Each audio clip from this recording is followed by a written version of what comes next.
Hello बच्चों, let's see this question. This question says consider alpha particles, beta particles and gamma rays having an energy of 0.5 mega electron volt increasing order of penetrating powers. The radiations are, तो आपको alpha beta और gamma particles उनकी penetrating power पे comment करना है।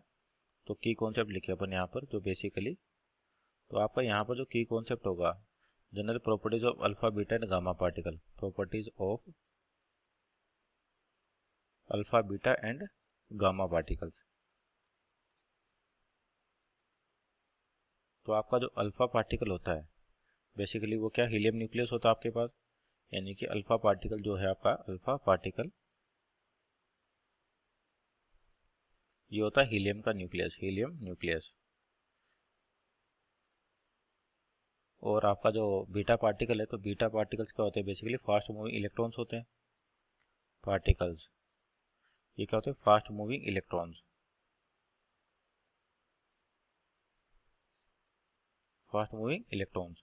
और जो gamma rays है आपके पास, यानी कि ये आपके पास होती है क्या, इलेक्ट्रोमैग्नेटिक वेव्स होती है, EMW, इलेक्ट्रोमैग्नेटिक वेव्स जिनकी वेलोसिटी बहुत ज़्यादा with speed of light, with speed of light. आपके पास जो इलेक्ट्रोमैग्नेटिक वेव्स होती है इनकी स्पीड क्या होती है, लाइट की स्पीड के बराबर विद स्पीड सी। तो यहाँ पर जो alpha particle, beta particle, gamma particle, इनकी पेनिट्रेटिंग पावर, तो अल्फा पार्टिकल थोड़ा सा हैवी और होता है आपके पास एज कम्पेयर टू जो बीटा और गामा पार्टिकल्स हैं। तो इनकी जो पेनिट्रेटिंग पावर है सबसे कम होती है, सबसे ज़्यादा पेनिट्रेटिंग पावर होती है आपके पास गामा रेज की। उसके बाद आपके पास आता है बीटा पार्टिकल्स, उसके बाद आता है अल्फा पार्टिकल। तो हाईएस्ट पेनिट्रेटिंग पावर होती है आपके पास गामा पार्टिकल्स की बीटा से, और बीटा पार्टिकल ज़्यादा होती है अल्फा से। तो यहाँ पर देखिए अपना ऑप्शन नंबर क्या हो जाएगा, बीटा।